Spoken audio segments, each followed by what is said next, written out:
नाज़रीन अस्सलाम वालेकुम, आपकी खिदमत में एक नई वीडियो के साथ आपका मेज़बान हाज़िर है। नाज़रीन, मुस्लिम लीग नवाज का रहनुमा हनीफ अब्बासी आज सीनियर एंकर पर्सन पारस जहांज़ेब के हत्थे चढ़ गया।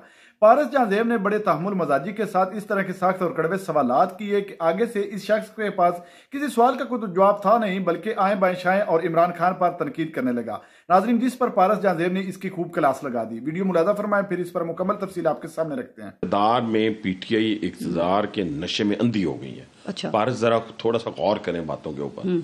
मुझे इक़्तिदार चाहिए, बेशक रावलपिंडी डूब जाए। अच्छा, आप तो वैसे ये भी कहते थे कि इमरान खान जो है, आपकी नून लीग के सारे लोग, कि ये एक हफ्ता जेल में नहीं गुजार सकते। भाई साहब 1 साल से ज्यादा का अरसा जेल में गुजार लिया है उन्होंने। भाई साहब, ये इस वक्त जो मुल्क में निज़ाम चल रहा है, तो आप समझते हैं कि ये जमहूरियत है, या इसको जमहूरियत कहा जा सकता है? नहीं, जमहूरियत किसका नाम होता है? पार्लियामेंट का नाम होता है। तमाम चारों सूबों के अंदर इस वक्त मुंतखब हुकूमतें काम कर रही हैं। फेडरल गवर्नमेंट जो है वो मुंतखब है, वो काम कर रही है, और यही तरीकाकार है जमहूरियत के अंदर। पार्लियामेंट तो डिक्टेटर्स के दौर में भी थी, काम कर रही थी। नहीं, देखें, वो डिक्टेटर के दौर में भी हमने तो उसमें भी शिरकत की थी। मैं में से मैंने था, ठीक है जी, वो भी मुंतखब होकर सारे लोग आए थे। मैं भी पिंडी से 60,000 वोट लेके जीता था बाई इलेक्शन जो है। तो कहने से मुराद ये है कि इस वक्त मेरे हिसाब से तो अगर कोई चीज़ भी चेंज करनी है, जैसे हमने पीटीआई से गवर्नमेंट ली थी, तो वो भी जमहूरी तरीकाकार था। पीटीआई का जिक्र आपने किया, लेकिन पीटीआई के दौर में आप कहते थे हाइब्रिड निज़ाम है, और आप देखें इमरान खान ने खुद ये तस्लीम किया कि भाई मैं तो बाइख्तियार वज़ीर आज़म ही नहीं था। तो भाई साहब, इस वक्त जो हुकूमत है, क्या इसके पास इख्तियार है? आप समझते हैं वज़ीर आज़म शहबाज शरीफ साहब एक बाइख्तियार वज़ीर आज़म? देखिए, अभी उसका जवाब भी, दोनों का जवाब मैं दे देता हूँ। लेकिन जब बानी पीठी ने आज कहा ना, तो उसको उसी दिन छोड़ देना चाहिए था। तो अगर आज शहबाज शरीफ साहब महसूस करते हैं या हनीफ अब्बासी महसूस करते हैं कि अभी हमारे पास इख्तियार कोई नहीं है, मैंने तो अपने लोगों को भी सुनाई है जिन्होंने एक दो ने कहा कि जी कि हमारे पास इख्तियार नहीं है, या नहीं, हम नाकाम हो गए हैं। वो जरा इंटेलेक्चुअल बनने का शौक होता है ना हर शख्स को। तो मैंने कहा इससे अच्छी बात तो फिर और क्या हो सकती है? जब आपने नाकामी का इतराफ ही कर लिया है तो जाएं घर जाएं। गए नहीं, मुस्ताफी नहीं हुए, छोड़ा फिर भी नहीं, चिपके रहे। मैं वही अर्ज कर रहा हूँ ना कि जो ये समझता है कि ये हाइब्रिड निज़ाम है, या ये हम नाकाम हो गए हैं, हम डिलीवर नहीं कर पा रहे, या हमें शर्म आ रही है, हम शर्मिंदगी महसूस कर रहे हैं, तो भाईजान जाएं। ये आप उन्हीं की बात कर रहे हैं जो नहर में डुबकियां लगाते हैं? नहीं, मैं उनकी वही है ना। मेरी बात सुन, आजकल वजारत दिफा में भी डुबकियां लगा रहे हैं। मैं उनकी बात नहीं कर रहा, मैं जनरल बात कर रहा हूँ। ठीक, मैं जनरल बात कर रहा हूँ कि जब आपके पास हुकूमत है, तो फिर आप नाकामी की बात नहीं कर सकते। आपके सामने जितने मर्जी चैलेंजेस बड़े हों, बड़े चैलेंजेस हों, और मैंने शहबाज शरीफ साहब की ज़ात में एक चीज़ देखी है। मैं आज उनके साथ मेरा 19वां साल है, और एज ए चीफ मिनिस्टर काफी 10 साल मैं उनके साथ रहा हूँ। मैं एमएनए भी रहा हूँ, पीडीएम की गवर्नमेंट 16 महीने भी मैं उनके साथ रहा हूँ। मेरा कहने से मुराद ये है कि वो शख्स ऐसा शख्स है कि जो चैलेंज को कबूल करने वाला आदमी। 1 मिनट सिर्फ यहाँ पे रुकिएगा, मैंने इस पे बात करनी है, आपने बड़ा अच्छा पॉइंट उठाया। लेकिन वो जिन लोगों की आप बात कर रहे थे, तो आपकी पार्टी में ज़ाहिर है कुछ और लोग भी ऐसे ही होंगे, हम नाम ले लेते हैं, चूँकि आपने भी, आपको पता है ख्वाजा आसिफ साहब की बात हो रही है, इन जैसे और लोग जो हैं। ये क्या 2 कश्तियों के सवार हैं? ये मुखलिस किसके साथ है आपकी पार्टी में? मियाँ नवाज शरीफ के साथ हैं, या उन लोगों के साथ मुखलिस हैं जो कि ये व्हाट्सएप पे या एक टेलीफोन कॉल पे इनको इलेक्शन जितवा देते हैं? नहीं, मैं फिर देखिए, मैं पास थोड़ी सी आप स्ट्रेट बात करते हैं। नहीं, बेशक मैं पारस स्ट्रेट बात करता हूँ। मैंने पहले भी बात की है, हर उस शख्स की जिसके पास इक़्तिदार हो और वो कि मैं नाकाम हो गया हूँ जी, तो उसको वो नाकामी को एक्सेप्ट करते ये उसमें शामिल है ना? ठीक है, नहीं ये नहीं शामिल, मैं शामिल नहीं, मैं सबकी जनरल बात कर रहा हूँ, सबकी जनरल बात कर रहा हूँ। कोई शख्स भी हो, मैं हूँ ना, मैं अपनी जात की बात कर लेता हूँ। तो वो तो वैसे मैं पॉइंट समझ गई, लेकिन उन्होंने सही कहा था कि हुकूमत नाकाम हो गई है, डिफॉल्ट की तरफ जा रहा है मुल्क। नहीं, उस वक्त कोई डिफॉल्ट की मुल्क आज भी नहीं जा रहा। गलत बात की उन्होंने, 16 महीने पहले भी नहीं गया। देखिए ना, हमारी पीडीएम की गवर्नमेंट के हिस्से में एक ही चीज आती है, वजीर आज़म शहबाज शरीफ के हिस्से में एक चीज आती है कि उसने इस मुल्क को डिफॉल्ट होने से बचाया। इसमें कोई 2 राय नहीं है। डिफॉल्ट देखे ना, कुछ आज मैं पढ़ रहा था, अवाम डिफॉल्ट हो जाए वो कोई बात नहीं। देखे ना, अवाम भी तो बहुत बुरे हालात, 36 पे से 9 पे आप क्रेडिट ले रहे हैं। मैं कह रहा हूँ कि नहीं, ये अब आज तो सिंगल डिजिट में मैं कह रही हूँ 9 पे आप ले आए, लेकिन आम आदमी से पूछे, लेकिन आम आदमी से मैं शुमार बताएगा। देखे ना जी, मैं आज भी दोबारा दोहराने लगा हूँ, आप IPPs के इशू को हुकूमत को हल करना होगा। ये मैं आपके सामने नहीं कह रहा, मैं वो बातें करूंगा जो मैंने नेशनल असेंबली के अंदर भी की हैं। मैंने महंगाई पे बात भी की है, बिजली के बिलों पे बात की है, गैस के बिलों पे बात की है, आम महंगाई का भी देखें ना, पेट्रोल की कीमत अल्लाह की तरफ से कम हो रही है। कहने से मुराद ये है कि ये सारी चीजें जो है वक्त के साथ साथ होती रहेंगी, बेहतर होती रहेंगी, लेकिन आप हाथ पांव फूल जाएं, अपने आप को छोड़ दें कि ये कैसे होगा। देखें, अभी कोई और तजर्बा करना चाहता है, कोई भी, मैं वैसे मिसाल तो कर ले, क्या अब दोबारा कोई तजर्बे का मुल्क मुतहम्मिल हो सकता है? सारे तजर्बे तो कर लिए, सारे तजर्बे कर लिए, अब इस हुकूमत को चलने दें, इसको मौका दें। देखिए ना, IMF का 25 तारीख को दोबारा समझे कि एग्रीमेंट हो गया, ठीक है। अब रोज रोज ना आप कासा लेके फिर सकती हैं, लोगों से मांग सकते हैं, ना कुछ देने वाला है। शर्मिंदगी वाली बात हो, जाती तौर पे मांगे वो भी शर्म आती है। आपकी बातों से ये लग रहा है ना कि आप समझते हैं हुकूमत बाइख्तियार है, वजीर आजम शहबाज शरीफ इस वक्त बाइख्तियार है। सर, ये मोहसिन नकवी और मोहम्मद औरंगजेब, ये इनको नून लीग नहीं लगाया है क्या? क्योंकि सर वजीर दाखिला और वजीर खजाना दोनों बड़ी अहम वजारतें हैं, और ये जिनके हवाले भाई साहब, उनका ना कभी सियासत से और ना आपकी जमात से कोई ताल्लुक रहा है। दोनों को पाकिस्तान मुस्लिम लीग की नवाज ने वोट दिए, उनकी टिकट पे मुंतखब हुए। ठीक, दोनों सेनेटर हैं, ये आप जेल में रखें ना, दोनों MNA नहीं है। बिल्कुल, मैं समझ गई बात। दोनों सेनेटर हैं, तो सेनेटर किसके वोट से बने हैं? मुस्लिम लीग नवाज के वोट से। फैसल वावदा भी सेनेटर हैं, और किसके वोट से बने हैं? MQM के। मैं वही अर्ज कर रहा हूँ ना, मैं वही अर्ज कर रहा हूँ। वजारत देखें आप देखें ना, सिस्टम आपके पास मौजूद है ना, उस सिस्टम के तहत वो भी बन गया, फैसल वावदा भी, और ये दो भी बन गए। अब इसके अंदर वो सेनेटर बने हैं, अगर वो नेशनल असेंबली का इलेक्शन नून लीग की तरफ से लड़ते तो फिर भी वो नून लीग के वोट मुंतखब करते। बात उस वक्त अलग हो जाती, लेकिन आपके पास कोई वजीर दाखिला और वजीर खजाना नहीं था।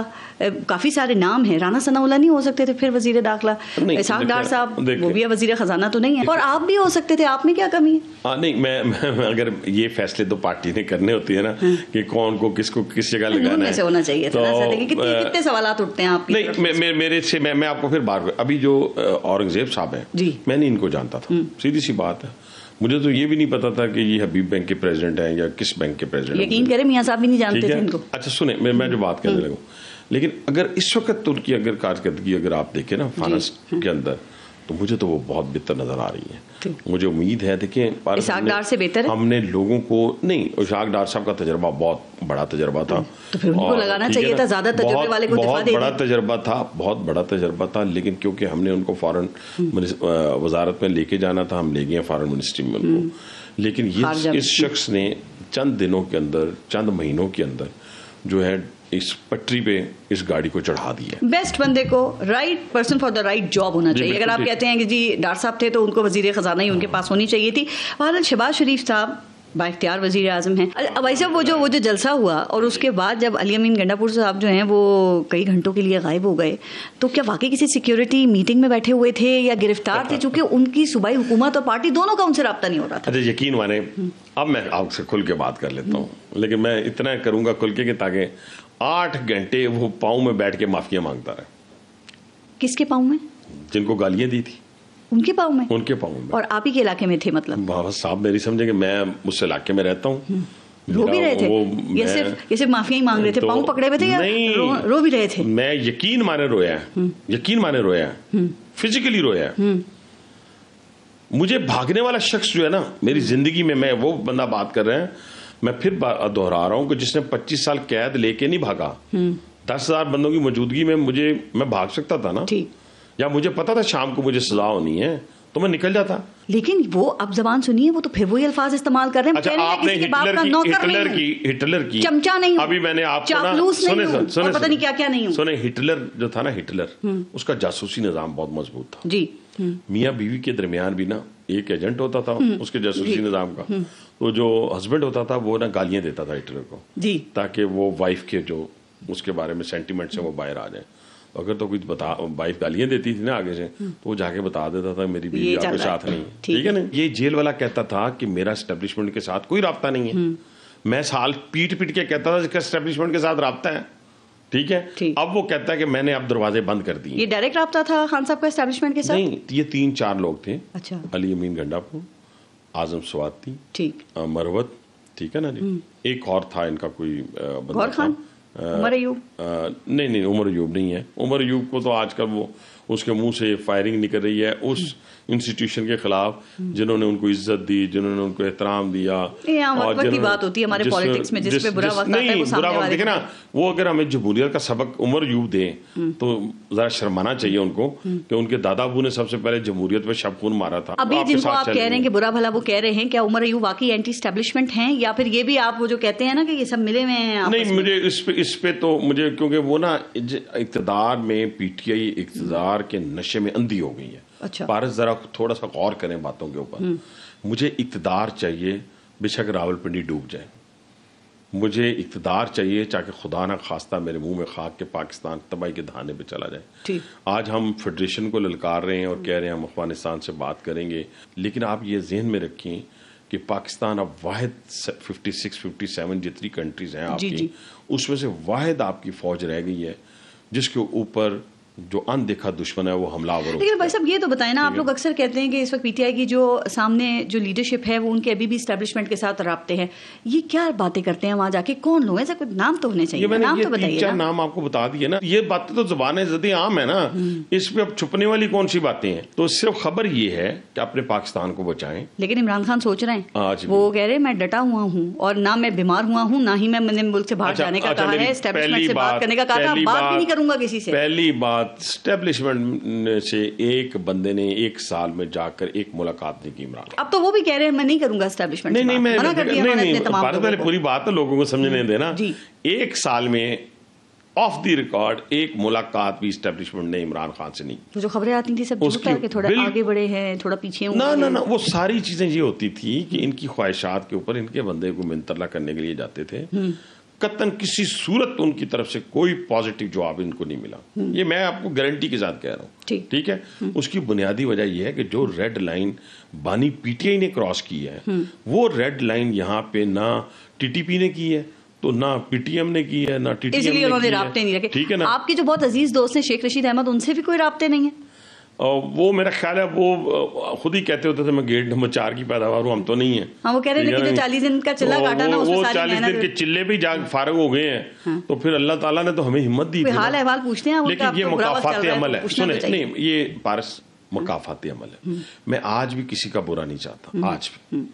मुझे नहीं पता शेख रशीद कहाँ है ना। मैंने 10 साल जब मैं वज़ीर आला पंजाब के साथ था तो मैंने कोई झूठा मुकदमा नहीं करवाया। मेरे पे एक कत्ल का मुकदमा इस शख्स ने करवाया 2005 में, मेरे से इलेक्शन 2003 में हारने के बाद। फिर इसने एफिडेंट का मुकदमा करवाया उन लोगों से मिलके जो करवाते थे, आपको पता ही है। लेकिन मैंने तो कोई नहीं, मैंने तो उसको फेस किया, अदालतों को फेस किया, मैं मुल्क छोड़ के भागा नहीं, मैं जेल को तरजीह दी। बुरे हालात में है शेख रशीद, दुख होता है आपको वैसे? जी, दुख है वैसे? नहीं, मुझे सीधी सी बात है, मैं उनका कोई उनके लिए दुआगो भी नहीं हूँ और उनके लिए मैं बद्दुआ भी नहीं। अच्छा, आप तो वैसे ये भी कहते थे कि इमरान खान जो है आपकी नूंदी के सारे लोग कि ये 1 हफ्ता जेल में नहीं गुजार सकते। भाई साहब 1 साल से ज्यादा का अरसा जेल में गुजार लिया है उन्होंने। और लेकिन फिर हाँ, मुझे याद आया, अब आप लोग ये भी कहते हैं कि जो कुछ उनको जेल में चाहिए होता है वो उनको मुहैया किया जा रहा होता है। अच्छा, नाकामी नहीं है आपकी हुकूमत की। पारस देखें, अभी जो जेल का हमला पकड़ा गया है, जनरल फैज पकड़े गए हैं, ठीक है ना, ये बातें जरा कर लेना। नाजरीन, आपने वीडियो मुलादा फरमाइए। नाजरीन देख लें, जितने भी पारस जहां ज़ेब ने सवाल किए, किसी सवाल का भी जवाब इसने हकीकत पर मबनी नहीं दिया।